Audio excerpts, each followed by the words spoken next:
podcast is part of the Sports Social Podcast Network.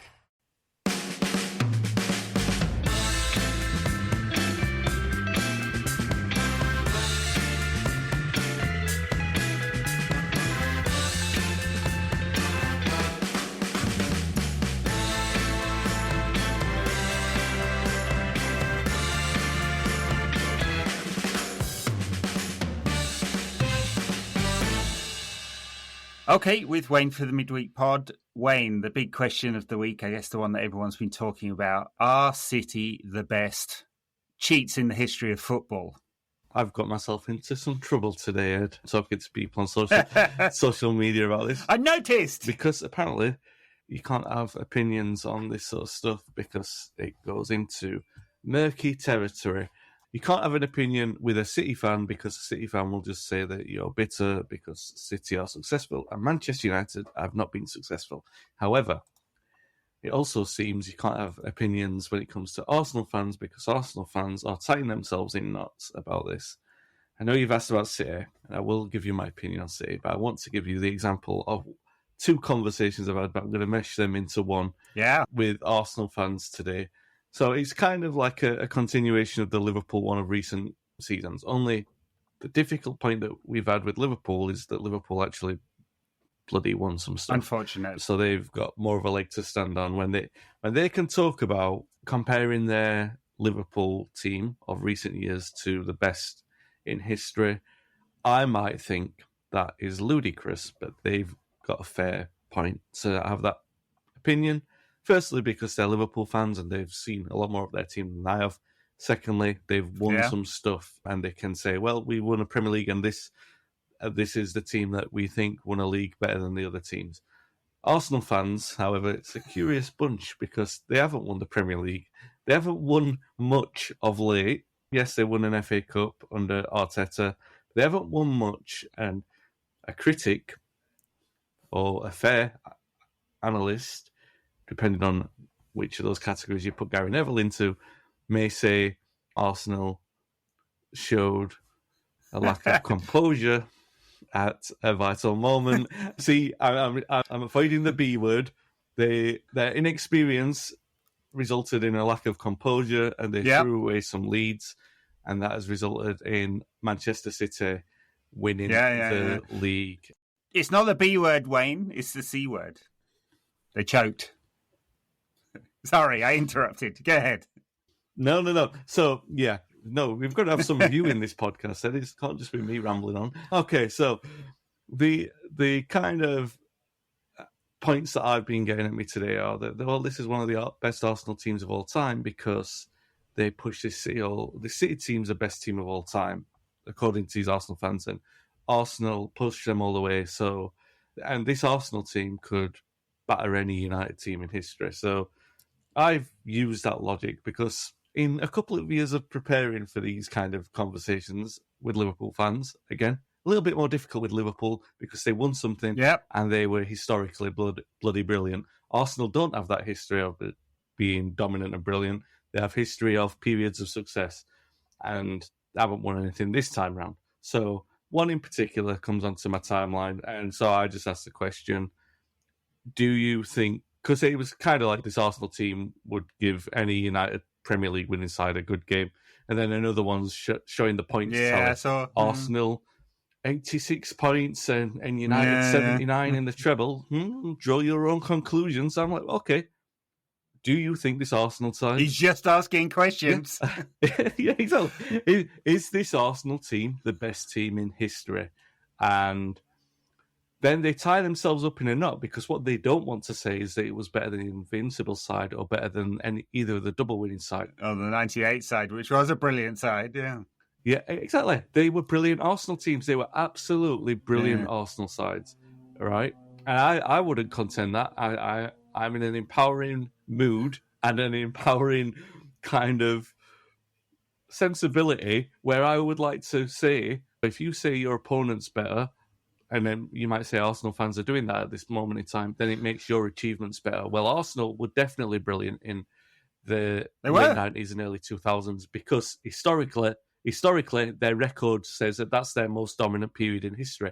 I know you're going to finish your point, but I always find this kind of comparison across ages, and especially the points total one, just completely and totally and utterly meaningless. Yeah. It's just like you beat who's in front of you at the time. That Arsenal side was a brilliant side, and United beat them. Well, yeah. And over that sort of 6 or 7 year period, Arsenal did have periods of dominance, but United had a greater period of dominance and on occasion wiped the floor with Arsenal, and they had more seminal moments, and they won the battle, they won the war, and as Alan Partridge would say, they had the last laugh. Now, so my tying them up in knots moment is being kind of, well, you can't, if you're not going to go on record and tell me that this Arsenal team is the best Arsenal team of all time, which they won't do, they'll stop short at that because they can't bring themselves to say that they're better than the Invincibles or they're better than the double side because they know that's nonsense. So we rewind it back to your original point, which you said 59 hours ago when you started this podcast, and I've just been rambling. The point is about Manchester City and where they currently stand. Now, I didn't ask that, actually. Yeah, I know, right? I've gone on about Arsenal. Right, last night they defeated an octogenarian Real Madrid side who were always ready for that pace. Oh, for sure. That pacing happens to every great side. They got away with it, 3 or 4 times in last season Champions League? So, unbelievably. And they tried it again. So, it was coming. Yeah. And Ancelotti almost set them up asking for it, and they got it. So, fair enough, right? That kind of cycle happens to normal teams when they fall apart. But you also felt that was coming with the Manchester City side, and they annihilated them. Now, we've all seen in history, this is the pattern. When one great team comes towards the end of its cycle, another great team edges them out in an epic battle and you move forward. What happened last night was an embarrassment to football, really. Yeah. You saw it coming. You knew it was coming, and it was embarrassing to see Real Madrid that far behind. And to me, that's not a champion. It's not a triumph of coaching. And I've used that phrase a few times when I've talked about Klopp and other coaches. But when you also look at the league season, Arsenal have, sorry guys if you're listening, they've bottled and they've choked and they've thrown this title away. And yes, they might get to a high points tally, and City are going to go over 90 and they're going to steamroll the league. And everyone is saying, well, they've got to 90 odd points for 99 seasons in a row, and blah, blah, blah, blah, blah. And that's reflective of how good they are and the quality of the league and all that sort of guff. It's not reflective of the quality of the league. And yeah, all right, you can turn this argument around and say, well, I'm talking about United in the glory years, and I want to say that that's the most competitive. That's what we all do as biased football fans. But by no objective analysis can you say that this is the most competitive league, because that point tally, that consistent point tally, shows that it's not. If a team as poor as Arsenal, and they're not the best Arsenal team in history, as I've just proven with my razor-sharp analysis, it's not the best Arsenal team in history, and they're clocking up 90-odd points. Well, 80-odd, high 80s, they're going to get mid-80s, high 80s, right? And they're far in front of anyone else. Now, that says to me that the rest of the league is bobbins, really, and that's a pattern. Look at the low points tally at the bottom of the league as well. It's kind of interesting. I mean, it just says there's a big difference between the top and the bottom. No, exactly, it's top heavy, and it's a league now made for flat track bullies. If you're a good flat track bully, then you can put away sides at ease. And the quality of games, by the way, is not any better to watch. Sometimes you get good games. The game's a lot slower in terms of transitions. Like it's a transitional game where it moves into one phase, moves into another, blah blah blah, and teams move like that. And fair enough, that's the evolution of the game. It moves like that, but the ball's not in play for as long. All these sort of old man grumble. If you want to put that as commentary over this clip, old man grumble, unintelligible grumble, all that sort of stuff exists in the game. All right, fair enough. The evolution of the game, it can be better, it can be worse, but there's no disputing the quality of the league is much poorer now than it has been for 25 years of the Premier League, because there's no real competition. And Arsenal, I'm sorry to say it, but they're not that good. Yeah, it depends how you define Yeah, no, they're not. Look, it's not that good. Quality of league, I think there's a big disparity between the top and the bottom, and City hasn't always been the case. Although, because of the money in the Premier League, the bottom side in the Premier League can make 120 million out of broadcast. They can afford more and better players than almost any club in Europe, right? So, in terms of the quality of players, there's a lot of high quality players in the league, and the Premier League's obviously can do that because it's got so much money and so on and so on. But right top 15 years of Abu Dhabi quote unquote investment in City, for which they've been charged 115 times by the Premier League and found guilty twice by UEFA of shenanigans, and get the word out. They're miles and miles. So it's not. By the way, I started asking you, not if they're this team, but if they're the biggest cheats. Well, I you know me. It takes me 10 minutes to answer with as much diplomacy as possible. But to close the point, I think this is a really average Arsenal side. I don't think they're that good. They've way outperformed their XG, and you're just like, I mean, if they do that for several seasons in a row, you're like, okay, well, they've got better players than the system is producing. And you go, okay, fair enough. But I don't think they will. In a sense, they're choking, bottling. There's a reversion to them. The underlying data didn't support a team that was this good or got this many points. And sort of the chickens came home to roost there. No, then they chucked away leads against who? Liverpool and Southampton. There are a few. And that's the choking element. And the point Gary Neville made was that they were celebrating too early. They really were. Yeah. I mean, you know, it's not like any of us United fans. It's not just fatalism. Believed that they were going to do us a favour and win the league, so City didn't 3 times in a row. No, I don't think anyone really believed that. They are, to co-opt the vernacular, fucking snowflakes, aren't they? A lot of them.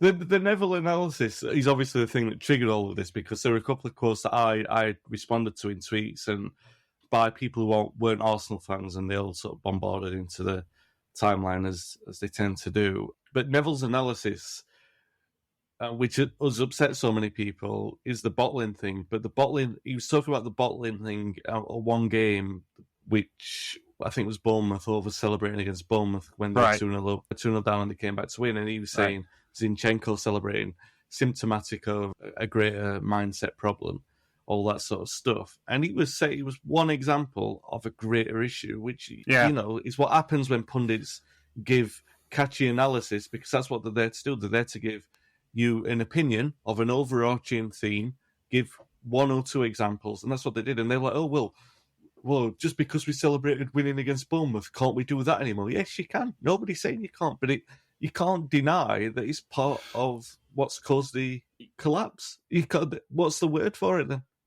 No, it's I think it's perfectly fair. I mean, I know you have to make it into a snippet to catch the social media buzz and all that. So they're all very good at doing that. Just say it again.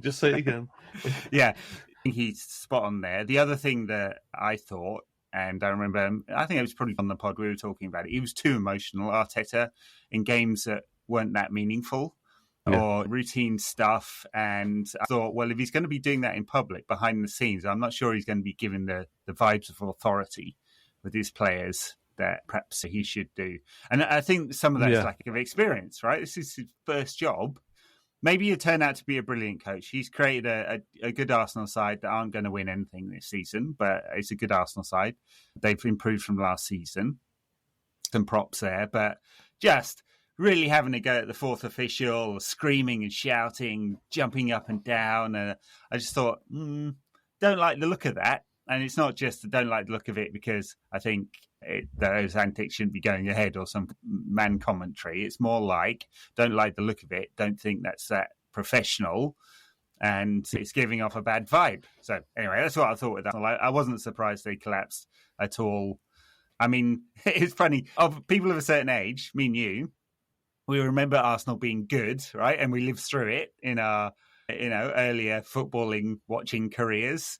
And there's just a little bit of me which was like, oh, I don't like the idea of Arsenal winning. I really don't like this. But of course, you step back and go, hang on a minute, City winning 3 in a row is much worse. At least on paper it is. So what I wanted to talk about was, well, apart from City's absolutely rampant cheating.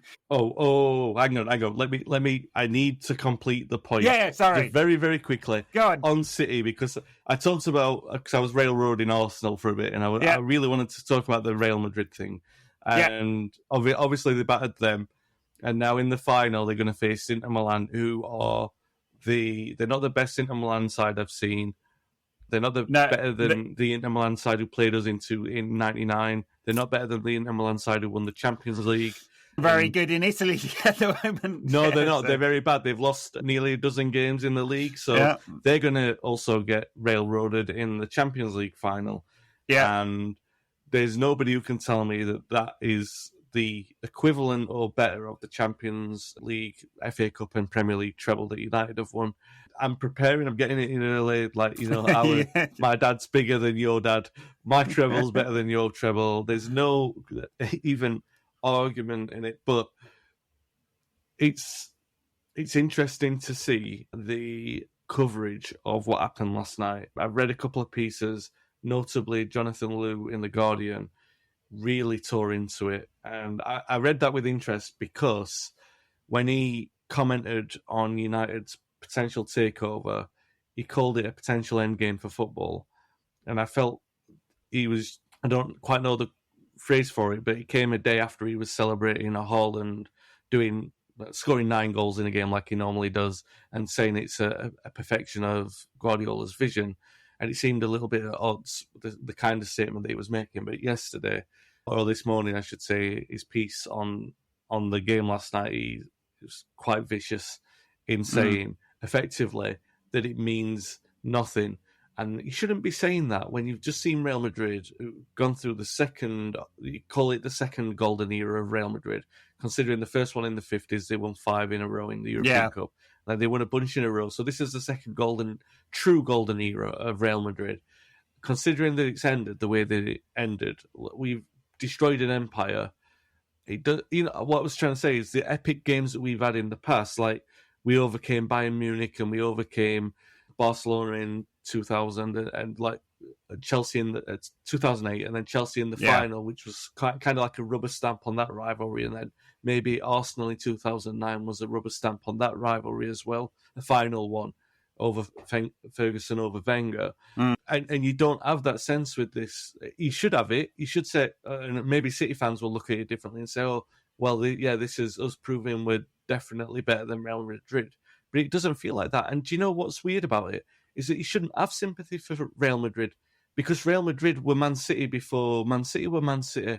So you shouldn't have sympathy for them, but you kind of do. And the way that you're looking at it, and very, very, very last point on this, everyone wants to see Inter Milan do what Inter Milan did to Barcelona in 2010. That's what you want to see in the final. And what you saw in 2010 was a crime against football.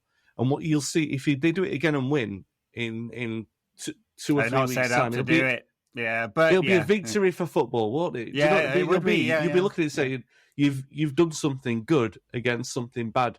Whereas 13 years ago, against Guardiola's Barcelona as well, it was a crime against football what Inter Milan did, and you want it to happen again. They had, I can't remember what it was, like 28% possession in that game or something. I remember that game. Great analysis, Aim. But I was in Berlin at the time. I was in Berlin at the time, so I have good memories of that weekend. Crime against football, anti-football, the whole lot. Yeah, and if they do that, great. But I don't think they have to do it. The wider point about City, what aside from the cheating and what they're doing in response to that, which is obfuscation, deflection, flooding the zone with shit, like having procedural issues. Today they apparently complained that the QC who's leading the investigation from the Premier League is an Arsenal fan, so they can't possibly. I mean, you got to find a QC that isn't a football fan. They'd find something else, right? This is the City playbook. Anyway, aside from that, one of the things that Guardiola craves, and he talks about it quite a lot, is respect. And he keeps talking about how he doesn't get the respect. And he's never going to get it. He's never going to get it because the view in England is that they've just cheated their way to the top. All right, it's a state-funded bid, and the view across Europe is that they're kind of nouveau riche. They don't have the right to be there, and it's kind of sniffy, isn't it? They're not established champions like Real Madrid or Milan or Ajax or Manchester United. And they've just come in with all this state money, distorted the market entirely. And that's why they're winning. And Guardiola will never get that respect. He'll never get this. And the City fans won't either. And, when I was making that point about, well, there's something inside of me that I really don't want Arsenal to win, even though logically, of course, I want Arsenal to win this Premier League against City. The reverse of that is I just can't get myself caring enough about this City side because it's just not real. It's all fake. Every single trophy has an asterisk against it. This is one of the reasons I'm completely against Qatari's takeover of United, not only the moral grounds, which I've gone over again and again and again. I just think state money in football is a crime against the competitive balance of football. And that's what has happened with City. They may have done it brilliantly. Like if you compare what has happened at PSG, they organised the football club completely professionally. They've had the best people in play. They've built it around Guardiola. They use data and analytics to get the right players. And I suppose we could admire all the wins that they've had on that front in order that their £1.5 billion worth of state-funded cheating money has produced this team. But you can't get away from the fact that that's what they've done, right? They have used, and it's not investment in some kind of amorphous sort of business sense. That's not why they're doing it. Let's dismiss that. They're doing this for the glorification of Abu Dhabi, for the soft power it built, of institutions, which they've done very successfully, to get a seat at the table. That we don't talk about Abu Dhabi funding a war in Sudan, right? Or the many human rights crimes. We're not talking about that at all. No one's talking about that. Not in any single piece. Not in that Jonathan Liu piece. Not anywhere else, right? Don't talk about it. We're talking about the football. And it's exactly what they want. That's the whole fucking point. Anyway, it's those reasons I just can't get myself caring about this City side, the football piece of it very much, honestly. It's fake. And the beautiful irony of it all, and despite what I just said about Arsenal absolutely running them into the ground, if there's been a triumph of coaching in the title race, it's been Arteta's, with a team that's spearheaded by two City rejects.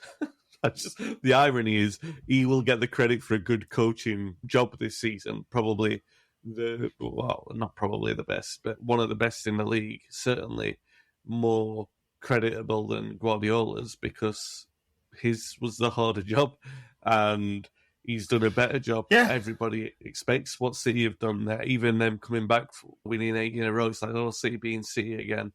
Which we all expected it, didn't we? Yeah. Maybe we're all being unfair on Guardiola. Maybe he's the best of the best that there's ever been, and he produces sides. I mean, I don't find them entertaining. Actually, I think the overemphasis on control actually sucks the entertainment out. It's part of the point, right? So maybe he's the best of the best. Who knows, right? But he's only ever coached with a cheat code, and I think that is a fair question. He had Messi,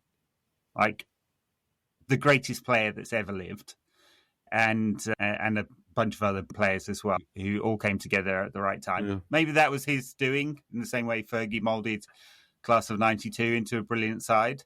He was at Bayern, didn't manage to win the European Cup, but he won the league, big fucking deal. Who doesn't win the league with Bayern? And they had some embarrassments. He had some embarrassments at Bayern. Some big embarrassments. He did do. Yeah, he did do, especially in the Champions League. And then he's been at City with all this state-funded wealth. And of course he's not going to get the respect he wants when you have a career like that. I mean, the best stuff was obviously at Barcelona. But he did have Messi, Xavi, Iniesta, all at the same time. And Messi being the biggest cheat code of the lot. Because, what can you do? As we found out in 2009 and 2011. Yeah. Oh, you bet you're lying. I've long had that theory about his coaching ability that he may well be the best coach in the world, but you don't know. So I'm not accepting anything post Barcelona as evidence for it. And I would, we've just argued, use Bayern as a reason against saying why he's the greatest of all time, because I don't think that that's evidence for any great success. I don't think he particularly laid any groundbreaking revolution for them to follow when he left. And yeah, I don't see what he's done at City as evidence of his greatness either. I mean, as you look at great coaches, I'm talking seminal great coaches of the likes of Ferguson, Paisley, Shankly, Busby, even Wenger, Clough, and others internationally, the predecessors of Guardiola that he so professes to be following, the likes of Cruyff and the people before Cruyff who were revolutionising total football, and Guardiola is meant to be the perfectionist of it. He's not. If anything, it's kind of like a bastardization of that, because it goes against the essence of what that was meant to be. It's about coaching players to be, don't get me wrong, there is an element of this in there. So if someone listens to this and says, oh, nobody does do this, obviously no argument with this is absolute. You're not saying this happens in absolute terms. There is an element to what he does. Obviously, he coaches the players to be multifunctional in the way that total football was meant to be in the original aspects of it. But he's doing it with the best players in the league, and he's not coaching them to be better. If they're not good enough, he goes and spends 200 million on a new defence because he doesn't like the one that he got a year before. That's not coaching. That's not good coaching. No, he wants players who will follow the prescripted plan very. I mean, he's the most prescriptive coach in world football, right? When you're in zone 14, you have to be in exactly the right position, and players who can't follow that are out of the team. Yeah. I mean, what he does do is get players to perform in specific roles that you wouldn't expect. John Stones in midfield, wouldn't expect that, but he does the role that he wants to, especially like shutting down the transitions, right? So they're not conceding goals on the break anymore. And so he has this mapping of what's happening on the pitch and with his team and with the opposition down. And he came up with this, I mean, basically a 3-2-4-1 system in order to solve their defensive issues while building a team around Haaland. And he's a little bit more direct in some games than that has ever been in the past to serve Haaland. That's like getting the ball forward. I don't mean lumping it long. In that aspect, he's been adaptable, but it's mostly around his plan, where you should be at a specific time, a specific phase of play, when the ball's in a specific area, and that's what he does really well. But you're right, at City, if he didn't like the fullback, he spent 50 million on a new one. If he didn't like them, he binned them off because it's never going to be a problem getting a new one. And if they have a problem with FFP because they're spending too much money, they just invent some sponsors or hide something or look into any of the other 150 charges that the Premier League laid out for exactly what they did. And then they lie, cheat, withhold information, deflect, and bullshit their way through any slow-moving investigation process afterwards. Fuck them. Fuck them all, Wayne. Yeah.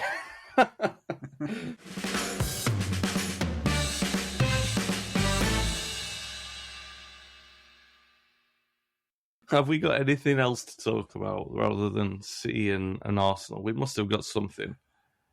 Well, the news since we last recorded a pod on the takeover front is that there's been an up bid from the Qataris. The leaks are interesting because they're clearly coming from Rain Group to try and create an auction that doesn't exist. And so it seems like the bid is 5.6 billion, but $1 billion of that are promised future investments. So discard that because it doesn't mean anything. That's just for PR. The Glazers obviously don't care about promised future investments, whatever that means. 4.6 as the enterprise value minus the debt, which is 500 and something. So 4-ish, right? And it kind of got me thinking that, and Ratcliffe's bid is probably slightly bigger, but for a smaller percentage of the club, which would be very typical to value each share slightly more highly in that scenario. Ratcliffe's bid isn't anywhere near what the Glazers want either. They just value the club much, much more than the market is valuing the club. Much more. There hasn't been a long list of suitors. And part of that's to do with the current economic environment and interest rates being high and all of that, harder to borrow. But they want a really big fee for a club that's, economically speaking, kind of failed. It doesn't really, makes a lot of EBITDA, but doesn't make any real profits, and needs a huge amount of investment in infrastructure in order to compete with the elite clubs in Europe. So it's kind of, anyway, that's what's happened this week. Kind of got me thinking about how little the market has valued United and where we might be headed with this. Yeah, this is the news. Okay, so my opinion on this, I think the last time we talked, I think I said that my stand was that I just wanted it to be resolved quickly because I don't think it befits anyone. No one comes out of it with any credit the longer it drags on. And it's dragged on for the period 6 months now. This point. Yeah. Well, even from the last time that we talked, said, so is it necessary? I don't think it's necessary now. We must be in some kind of decisional. Is decisional the right word? There must be I don't think so, but no. Yeah, see, I know what you mean. You would have thought that a writer would know words. Me, no words. Okay, so... Yeah, but writing and speaking are two different skills, Wayne.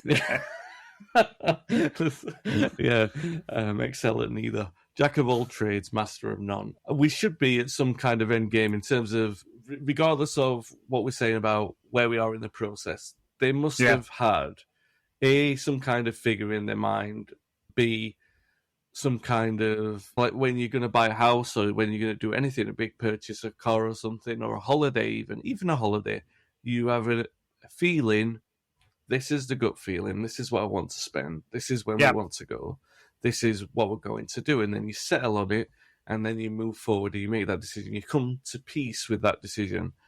And what I'm trying to say is that decision must have been reached at some point. Whether or not they're comfortable or uncomfortable with moving the club on, for the size of the decision and the size of the money, all of the moving pieces in it, somewhere along the line, the main protagonists in all parties, the Glazers, Ratcliffe, and whoever the sheikh is. Yeah. So all of those parties must have some degree of comfort of where they are. This isn't some kind of to-in and fro-in. It's kind of like, these are the battle lines. This is what we're prepared to accept. The ones who know where this is going to go, the ones who should know, are the Rain Group and the Glazers, right? They should have a very, very clear picture of what's happening now. I think that's not clear, actually. So the Rain Group, their interest is just jacking the price up as much as possible. So they're trying to create an auction from two bidders, and it's what I'm trying to say, that Ed, though, is that it shouldn't be like that at this point. That's the concerning point. The point, if you're 8 months into this kind of process, you should have a very clear picture of where at this moment in time, considering you've had 4 rounds of bids, there's only 2 bidders in there. The prices are fairly similar. They're not, well, they are miles apart in terms of it being £1 billion, but in terms of the dynamics of this deal and the structuring and everything like that. So they must have an idea of the kind of setup, especially the Glazer family or Joel and Avram. Is it Joel and Avram who are? Is it Joel and Avram who are the Joel and Avram are the ones holding on. They're the ones holding on. Yeah, everyone else wants out. Everyone knows where they stand in this process, and the only people who don't seem to know is the supporters. Now, I'm not saying at this point that they should come out and do that. I just think that we should have some acceleration of the process, whether or not it's like the club sale is off the table, which seems unlikely at this point. I just feel like, and maybe it is, maybe over the last couple of days we have heard murmurings that Ratcliffe as being identified as the preferred bidder. I'm beginning to think, since that was not made formal, and who exactly. knows? I'm beginning to think that was just to smoke the Qataris out for another bid. Exactly, and that's the thing. That's the thing is, at this moment in time, there's no clarity, and I don't think, and to use the phrase again, it's not befitting of United for this to linger on the way that it is. It's not helping anyone in the process. Look, we talked before about Ten Hag being frustrated, and he will be. And the planning, Murta and O'Brien and the football planning department and the head of negotiations and the scouts and stuff like that, they can't make any decisions about the summer window because we don't know what the budget is. Now, you can take the budget from operations and go, hey, this is about what we're planning, and FFP limits, we'll say, let's just say 100 million or something like that. You can do that. But given how the Glazers have acted over the last 20 years, they've had to sign off on every single purchase. And I don't just mean players, I mean equipment in the gym and the size of bottles of water and stuff like that, right? So, and whether you get paper clips and or the cheap paper clips or the high quality paper clip in the office, right? It's been micromanaged, and so they will certainly have a say on the transfer window. And we're a month out from the window opening, so there's absolutely no doubt that, given that many transfers are planned a year in advance, that United will miss out on players that they might have wanted as a result of this sale process dragging on. And it's dragging on, let's be honest, because they're trying to create an auction that doesn't exist, with two parties for different reasons that aren't, quote unquote, going to blow anyone out of the water. And I think there's different reasons for that. Ratcliffe's obviously a value investor, always was, back from his PE days. They do spend a lot of money at Ineos because it is a capitally intensive industry, petrochemicals, and they have to build new plants which cost billions of dollars, and they take out these huge bonds in order to pay for that. And a lot of people on the internet do not understand. Honestly, I'm so sick of arguing with people on the internet who are fucking bedroom analysis of corporate management. I don't want to wave my credentials dick around here, but they're quite good, right? So I know what I'm talking about. He does, listeners. I'm not going to give you the CV, but anyway, it's better than mine for talking and writing anyway. No, definitely not better CV on the talking and the writing front. When it comes to corporate M&A, I do know something. Anyway, so Ratcliffe's bid is a certain level not because he can't afford it. He's one of the three founders of a 60 billion euro company. They can most definitely afford it, however that is structured in terms of cash and leverage. But because he has a certain kind of bid, a certain kind of number in mind for what is value for United, and he's gone way, way above that because this is emotional for him, undoubtedly, right? And there's a really good piece in the FT by Simon Cooper today, which basically says this. Billionaires think they're going to rationalize it and say, hey, we're buying a football club because we can make money out of it. And they may do down the line. But the reality is it's vanity, right? This is ego. This is a penis extension, as Dan would call it. Whatever reason, this is about vanity. And that's why he's doing it. And that's why he's bid way, way above the actual enterprise value for United. But not way so much that it's blowing everyone out of the water. And then you come to the Qataris who haven't done that either. And it is a state bid, whatever people want to pretend. It's a state bid, right? You cannot be a member of the royal family in absolute monarchy and go spend his money. It's the emir's money without permission. I started to think, well, why haven't they done that?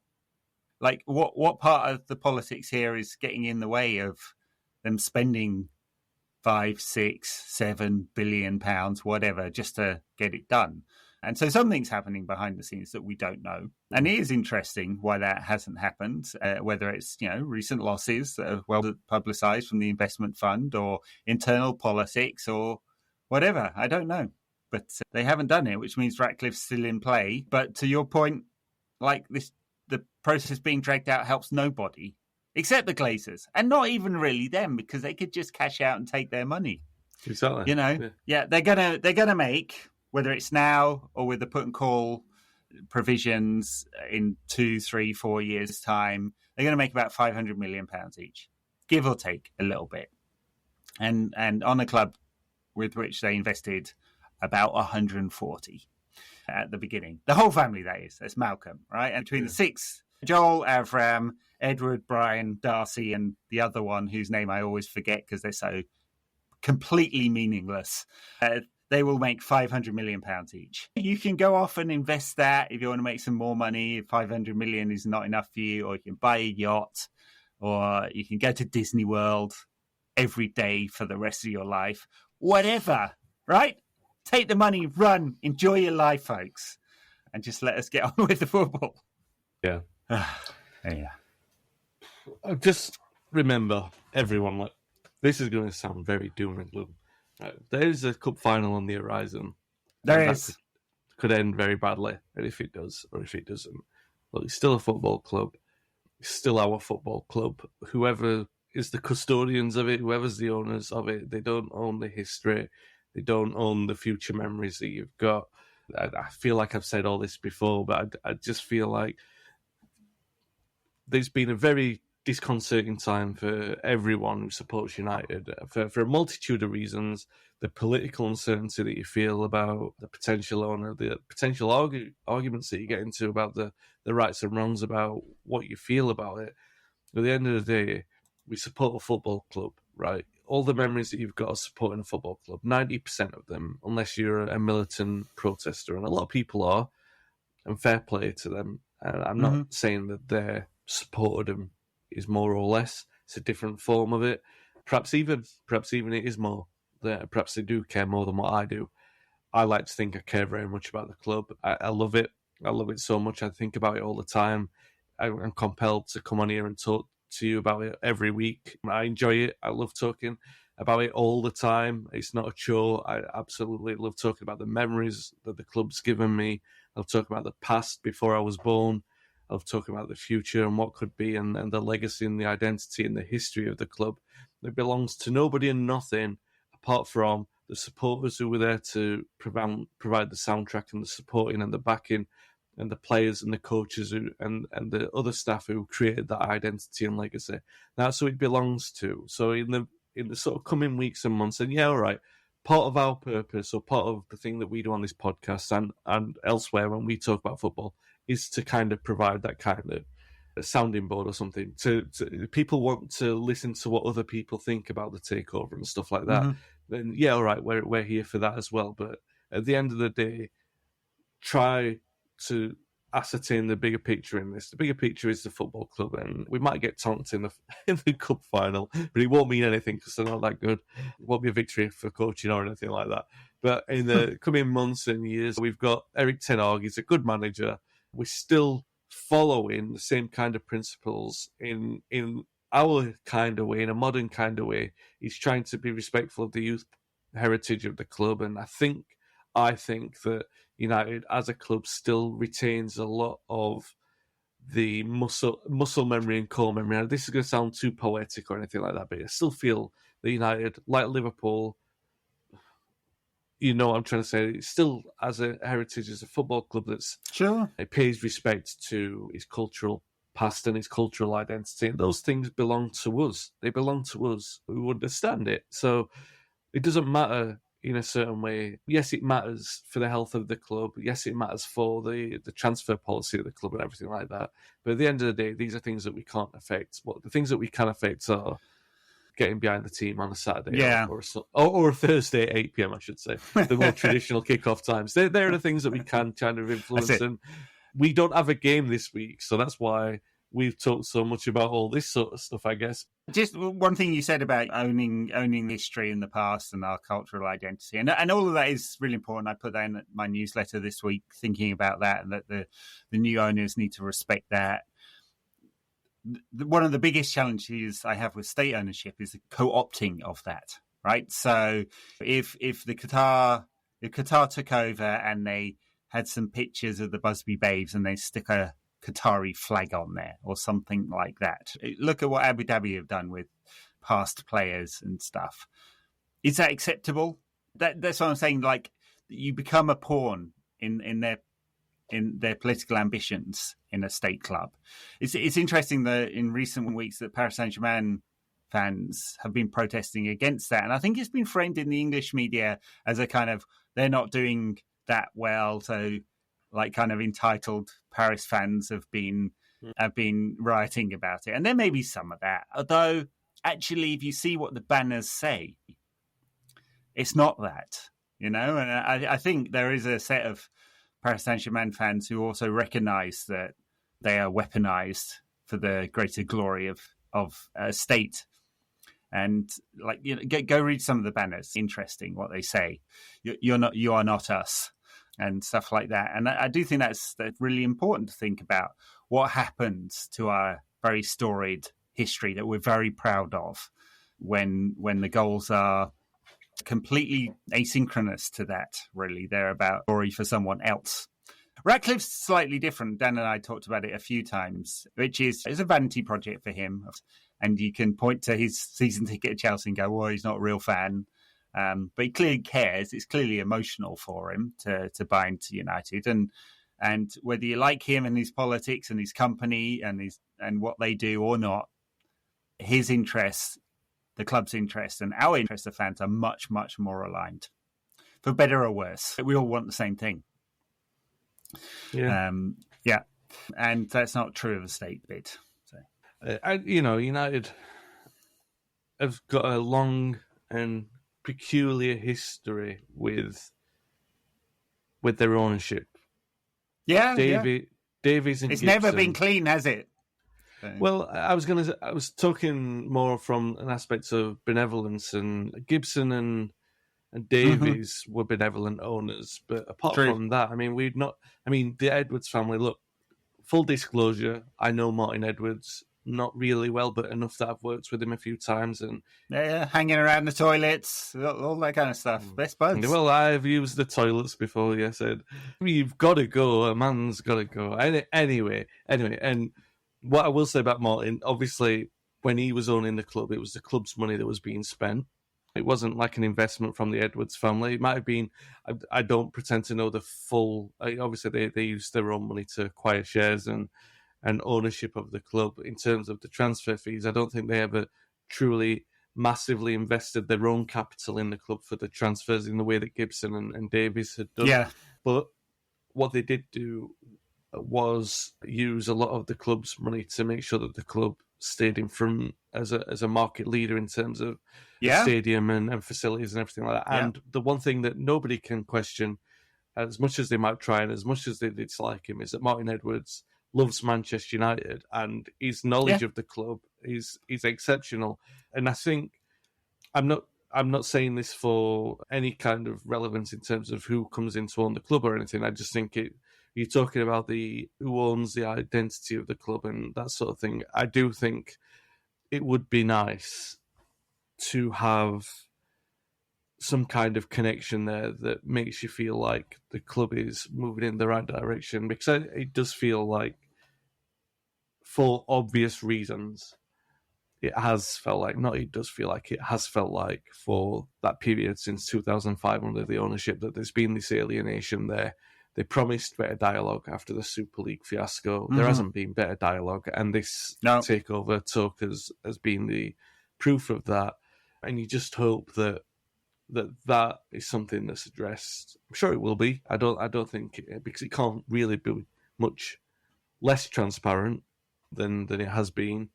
So you would think that those kind of things will be better. You're not going to get the local businessman owning a football club anymore, like a Gibson or a Davies. They're not going to be able to come in and because the amount of money is massively different. And that's why I return to the point of what I was saying about us as supporters, because we're really the ones in control of that aspect of it for ourselves, because we can't. That's our relationship with the club. It's not anyone else's relationship. We've all got our own experiences, right? And true. And actually, you through your books, you do a great job of documenting the history of the club through its different personalities. And the book I never finished, it got half written. I was going to say sat on a shelf, but it sat in a Google Drive somewhere. Was on the history of the ownership and from being founded by people, like working people through the Railway Workers Union, and what that means in the context of modern sport, business, and geopolitics. And this stuff does matter. And yes, we are custodians of that and our own experiences and what it means to us. And United fans have never really been happy with the owners. There were anti-Edwards chants at Old Trafford. I remember that. He was, many fans hated him. But in the context of the last 18 years, he actually did a good job. The club was managed well, mostly. I mean, there was a period when it might have gone under, but in the late 80s, famously documented, but grew from there. Investment was made in the stadium in order to keep United ahead, as it had been under previous ownership, and that all stopped when the Glazers took over. There hasn't been a major development project since they took over. The quadrants were already sort of budgeted and planned and signed off before then.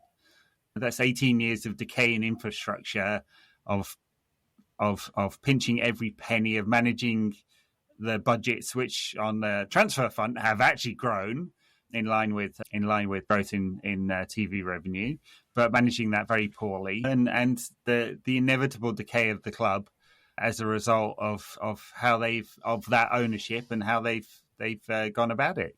That was a long, inherent point, but fans have often been unhappy with ownership. True, but there are levels, and the Glazers are the worst of a cancerous bunch. I mean, if it's Ratcliffe and it's a vanity project, our interests are aligned, as I said. Will it be good management? No idea. It's really hard to say, isn't it? Yeah, like I don't think you can. And the point made by Simon Cooper in the FT piece, you can't really transfer business props into football because it's something completely different. Running a petrochemicals company, they're 29 separate companies.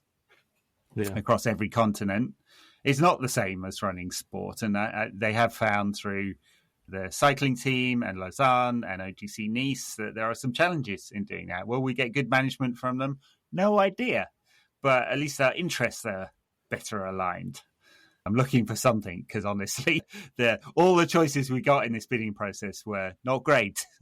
Well, yeah, there's always the risk that. And it's a real risk, and it doesn't matter who comes in with the best of intentions, that change is inevitable. Change is inevitable as a point of evolution, but it's inevitable at the point of a takeover because someone's going to come in and say, it was going wrong and that's why I had to buy you.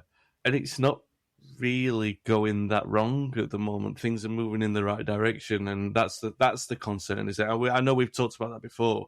Yeah, there are good people working in important positions, and they're doing things for the right. I mean, even going to the point of like the Jimmy Murphy statue and all of this stuff, and it just feels like everything's moving in the right direction. And it doesn't matter that it's a slow move or that we're not challenging for the league this season. As long as it continues to move in the right direction, as long as we're seeing progress, and supporters will always get behind that. And the thing that you don't want to see is someone coming in and saying, well, we don't want this person there or we don't want that person there, because generally everything's moving in the right direction. I wouldn't change that much, really, about what we currently have at the club. Yeah. I think it's from the football side of it. Change, that is. But yeah. Exactly. Inevitably, people come in and the people most at risk are those people in decision-making roles who in order to gain and control what happens, the new owners will likely change those. So Richard Arnold as CEO, John Murtagh as football director, other executives are most at risk of leaving when we get new ownership, whether that's Ratcliffe or the Qataris or the Glazers with some private equity backing, which seems less likely now. They're all at risk, I would say. That's just how corporates work. There's not been much stability in executive positions even under the Glazers. They got rid of a whole bunch of people left the last couple of years. So there's already been change and likely will be under new ownership. And you just hope that in doing that, as you say, you don't disrupt the forward movement that United do have at the moment. To be determined. We could just do with a new owner, though, couldn't we? Let's move on.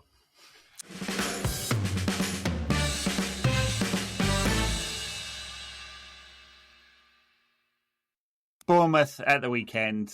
Bournemouth, interesting club. Of course, they got new owners. They're owned by private equity, American private equity now, who I think probably is one of the better ones, right? Because he's gone into Bournemouth and said, hey, I want to listen to what you want. And he literally said, I'm not coming in here thinking I know everything and I know better than all of you. I want to learn. So they seem to be moving in the right direction. They are safe, just about, not mathematically yet, but they probably are, aren't they? Yeah. 39 points, so they can in theory be caught. But it's like it would take a swinging goal difference, and for them to lose, and for Leeds to win 3 in a row, which they're never going to do, and all of that kind of stuff. So they are pretty much safe, Bournemouth, which is a good effort for them, I think. Yeah, there was talk about Gary O'Neill at one point being a contender for manager of the season. I think that's fair. I think he's done really good. There were long periods, and I don't know if this is praise or criticism, there were long periods in this season that I didn't even realise Bournemouth were back in the Premier League. and we've even played them. I forgot about that.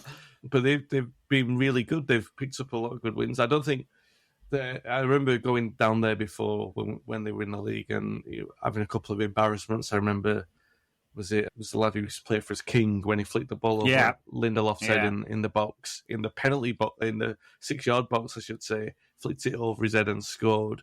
Yeah. They don't seem to have that sort of ingenuity to defeat a United player like that. But they've picked up a number of impressive wins, and since I did realise that they're back in the league, which was around April time, they've got some good wins. I think it was around the time they beat Spurs about a month ago. Yeah, they beat Spurs a month ago. They have lost the last couple of games, haven't they? If you lose to Chelsea, something's going wrong. Then things are going bad. Yeah, if you've lost to Frank Lampard in the last couple of years, then it's a worrying sign. Look in the mirror. Yes, ask yourself some hard questions. Yeah, we haven't lost to Frank Lampard, have we, in the last couple of years? Yeah, no, very true. I mean, their season is tailing off. They thought they got enough points, and it maybe the intensity's gone a little bit, which hopefully is true. Yeah, United need those kind of opponents. I mean, I'm still toying with whether or not I thought it was a good performance against Wolves. I thought we were in control of it. Wolves, traditionally, they've been bad opponents for us to play against, but this is obviously a different Wolves side, and I thought we played fairly well, and there were some good individual performances. But maybe it was the fact that we played Wolves at a convenient time because we're at the end of the season, and those are the kind of opponents that we need to face. And Bournemouth will not have that. Any intensity that's going to be in their game is going to be because of the fact that they're playing Manchester United at home. So you can't discount that. But United do have a little bit of an edge that was back against Wolves. You would imagine Garnacho's going to start, which is going to be good news. And even something as little as the Garnacho thing and Rashford, you would expect to go through the middle if he's back, and it looks like if he's back, you would expect that United have got enough to get through that, and really that's the key game now. All right, Chelsea at home and Fulham at home, but if we defeat Bournemouth, it's a massive result in the top 4 race, and I would imagine that there's a great level of focus going into that because of that reason. Yeah, it's huge. I mean, it's huge, obviously, yeah. And I mean, like you, I thought United played against Wolves. There was a period where the sort of like working its way into the final third, and United would have a pot shot, and they weren't creating chances for quite a period of that game. It's just like a bit Van Gaal-esque, but they did in the end. It was 27 shots or something like that, which is a hell of a lot. So that is definitely not Van Gaal-esque. So in the end, it was a solid win. Looks very good on paper when you look at the stats and stuff. I don't think this was United at their very, very best. They still feel like they're running on fumes somewhat, don't they? It's a very, very long season. I think a lot of them are knackered. It's been very good. They've had 2 midweeks off the last couple of weeks. I think now, mate, and they'll have a week off before the cup final as well. I think that makes a big difference. We just got this little sprint to the end now, which is Bournemouth, Chelsea, then Fulham in the next 10 days or so. And we could have winning 2 trophies, getting back into the Champions League. That's an 8 out of 10 season, and basically from where we were. Maybe not in historical terms, but at least from where we were. It's a very good first season. Oh, hang on a minute.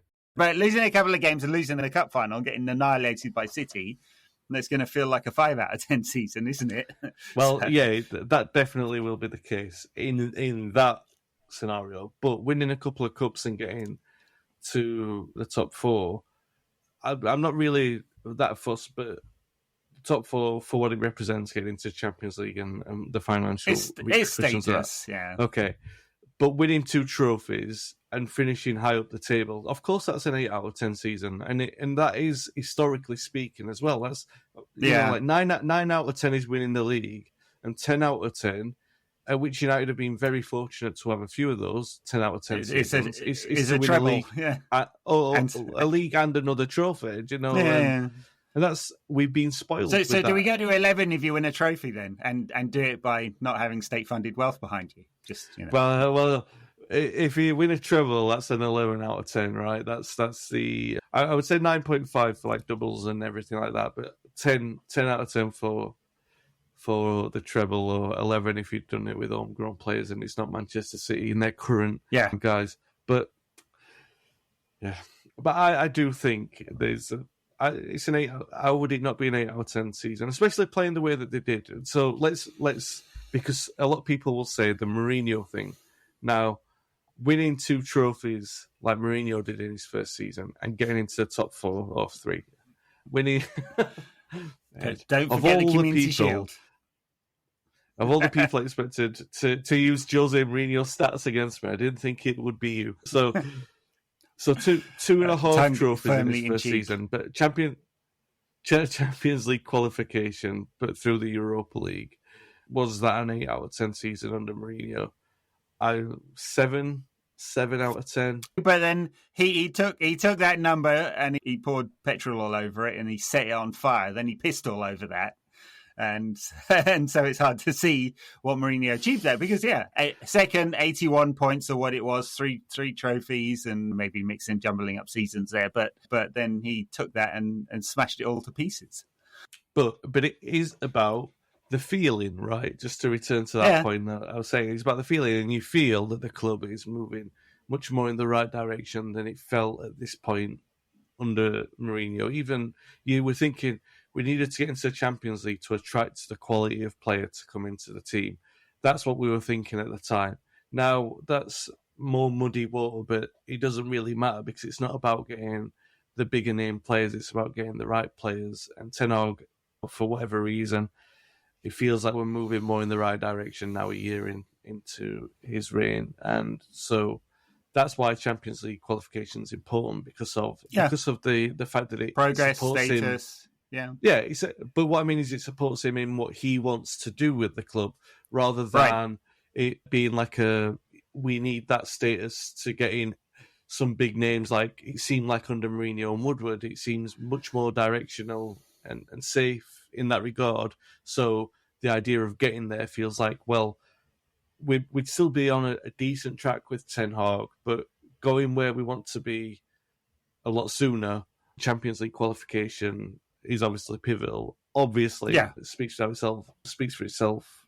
It's pivotal for that. So, big sort of 10 days for United. But I feel a lot more confident than I did after. I can't even remember the teams that we lost against now recently. Who did we lose against? Oh, West Ham. When we lost to West Ham. I was feeling, I'm not sure about this, but the way we were so professional against Wolves, it was a really professional performance that I'm kind of confident that we're going to see that on Saturday. And if we do, then that's a massive step into Champions League. Yeah. And having this week off, I really do think it makes a difference. So I'm feeling fairly confident now. I was pretty down after those 2 defeats. West Ham away was dreadful, wasn't it?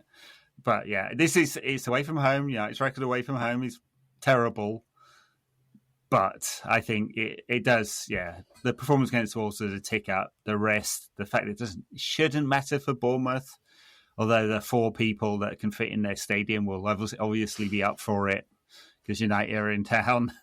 One more step, and then it's just we take one win from Chelsea or Fulham to secure that top 4, assuming Liverpool win their final games as well. Looks very much like they will. All right, should we leave it there? That's a long trawl through City, Arsenal, Bournemouth. You're welcome, listeners. You're welcome. Yeah. And thanks, Ed, for joining me on my 5,000-hour rant at the start of the podcast. So thanks for joining in. Yeah, my pleasure. Yeah. All right, folks. See you next time.